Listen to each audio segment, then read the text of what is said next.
Hey, my name's Jack. Life used to be pretty carefree for me, but 2 years ago I made a stupid mistake that I'm still paying for today. I'm telling my story because I hope someone listening to this will learn from what I did wrong, so it doesn't have to happen to you. When I was 17, a new student enrolled at my high school. I remember her introducing herself to everyone. Her hair was beautiful, and her smile was amazing. But after we started talking more, I found out that she really likes baseball too. This was huge. Almost none of the girls my age liked baseball, at least the ones I talked to. So this felt like a dream come true.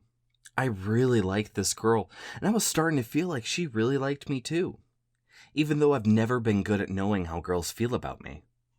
I was really tearing myself up about her. I wanted to ask her out, but I was scared she'd reject me. Even scarier, though, was the thought of some other guys asking her out first. She and I both loved baseball, but I wasn't actually on the school's baseball team. For a while, I kept having nightmares about her dating one of our school's baseball players. It would have made it so hard to enjoy watching the games. I wish I could be as confident as my mom. Whenever there was someone she wanted to date, she would ask them out without worrying. And I can only remember 1 or 2 times she was told no. After a few months of struggling with myself over this, I finally decided I need to ask out this girl. While I did my homework, having some trouble focusing, Mom came in. It was too early for dinner, so it was unusual for her to interrupt my homework, but I was pretty grateful for having an excuse not to think about my love life or math for a while. Mom had come in to tell me that tonight we'd be having guests over for dinner. She wanted it to be a surprise, so she wouldn't tell me who was coming, but she said she was excited for me to meet them and wanted me to be on my best behavior. I knew she had connections at one of the state colleges around us, so I thought she probably wanted to introduce me to someone who could help me get a really good scholarship deal.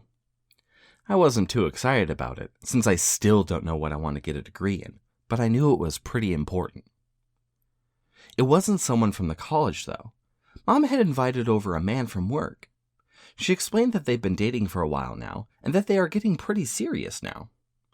I was barely listening. I was more focused on someone else. You see, Mom decided that for my first time meeting her boyfriend, she still wanted it to be a date. So she had him bring over his daughter to keep me occupied while they have a romantic evening. She was a pretty sweet girl. After dinner, we went to my room to play video games while our parents had their date together. She definitely didn't want to play the baseball game I had, but she was excited about one of my racing games. She thought it was so cool that you could build your own car in the game, and she was really interested in the cars I'd built too. After a few hours, we decided to check on our parents. It was getting late, and it seemed strange that the date was still going. That's when we saw them asleep together on the couch, and since we didn't want to wake them up, she wound up sleeping over. I slept on the floor in a sleeping bag, even though she told me it was okay to share the bed since our parents were dating. I told her no.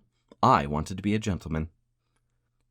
It was still a few days before I had the courage to tell my crush how I felt, but I really think seeing how happy my mom and her boyfriend have together helped me make the move. I was so nervous. My heart was pounding, and I was afraid she'd be grossed out since I was getting a little bit sweaty just thinking about it. But she wasn't grossed out at all. She said she'd been hoping for weeks that I'd ask her out, and that she was starting to fear that I had an eye on another girl in our class instead. Dating my crush was amazing. We went to movies, baseball games, we even had a few romantic dinners together. I wasn't the only one things were turning around for either. At Christmas, my mom's boyfriend proposed to her. They got married in February since they were excited about the chance to spend Valentine's together as husband and wife. I was really happy for them too, until I realized my own plans were in jeopardy now. With my mom getting married, I had to share my room with my new stepsister. What used to be my bed was our bed now, even though it wasn't that big. But this was the senior year for me, and I was planning on spending Valentine's Day alone with my girlfriend. I really thought it would be the perfect time to lose our virginity to each other, but we couldn't do that with my sister at the house. Instead, we went to a crowded theater to watch a romantic movie that neither of us thought was very good. I think my girlfriend was expecting the chance to make love too, because she seemed a little disappointed when the date was over. It bothered me that we couldn't have the special night together that we planned, but feeling like she was disappointed was the worst. I wanted to make it up to her, so I bought her a box of chocolates.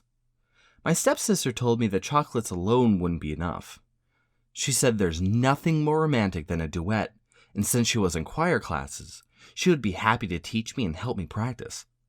For a whole week, we practiced singing almost every day together.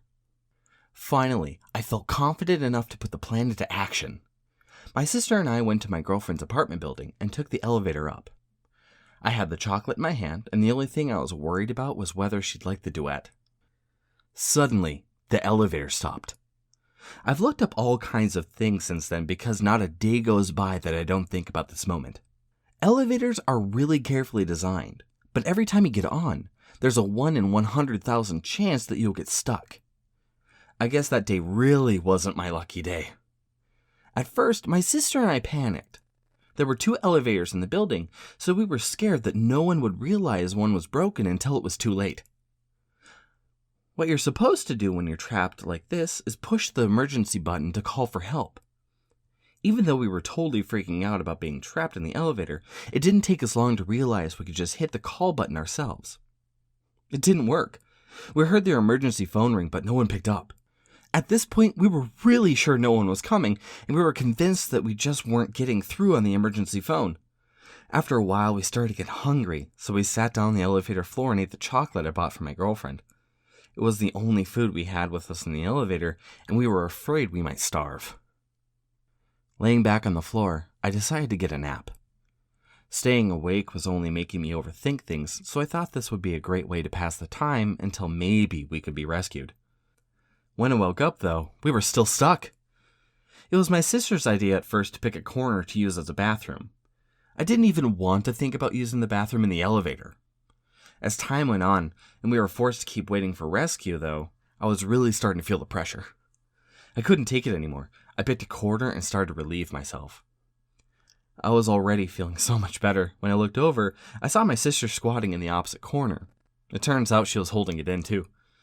We were both too nervous to go around each other until we really couldn't hold it. We were still relieving ourselves when the doors began to open.